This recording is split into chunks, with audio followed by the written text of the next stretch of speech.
Welcome to This Week in Lindenwood Athletics. I'm your host, Brett McMillan. We'll start off with baseball. Pitt State was in town this past weekend, and Lindenwood swept Pitt State, their first ever sweep of an MIAA team here at home in St. Charles. The scores 4-0, 7-2, and 2-1. Some really nice pitching performances among those. Austin Klein, Zach Pierman, and Dylan Terrell all get wins.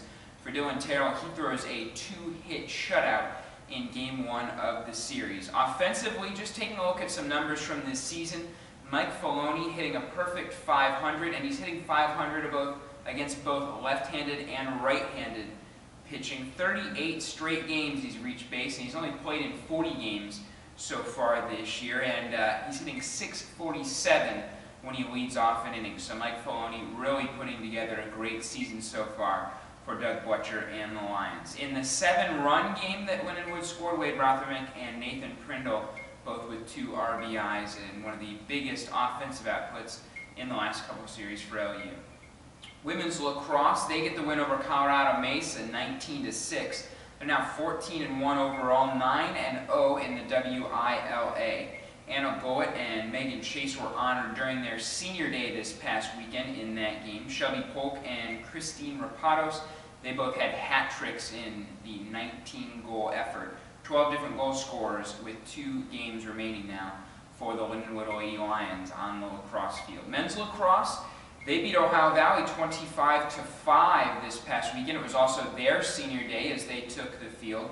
That's the largest victory as a member of the NCAA for the Lions, and it comes against Ohio Valley, who is in fact a member of the same conference. A 12-0 lead at the end of the first half for LU, 35 shots for Lindenwood in that same period of time. For the game, 12 for 14 on faceoffs and 29-12 the advantage on ground balls for them. 14 different players scored as they advanced their record to 7-4 overall, 2-3 in the ECAC. Finally, we're going to wrap up with softball, and they didn't fare quite as well this weekend, or their past series, I guess I should say, as they lost to Northeastern State, swept in a 2-game series, 10-2 in the first one, 8-6 in the second game. It looked like it was going to be a lot closer there. Northeastern State got out to a lead.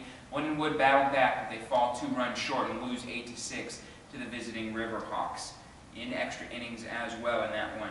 Final home game of the year, 4/24. That is just in a couple days here. Coming up this week, Fontbonne at Senior Day for softball. Be sure to get over to the Lou Brock Sports Complex and check it out. We'll go ahead and acknowledge our athletes of the week now. First for the ladies, Shelby Polk, you heard about it. She had a great game this past weekend, and she had 8 goals overall on the week and 2 assists. Dylan Terrell also, he gets the nod as the male athlete of the week. 2 hits and a shutout against Pitt State as LU got the win in that game, 4-0.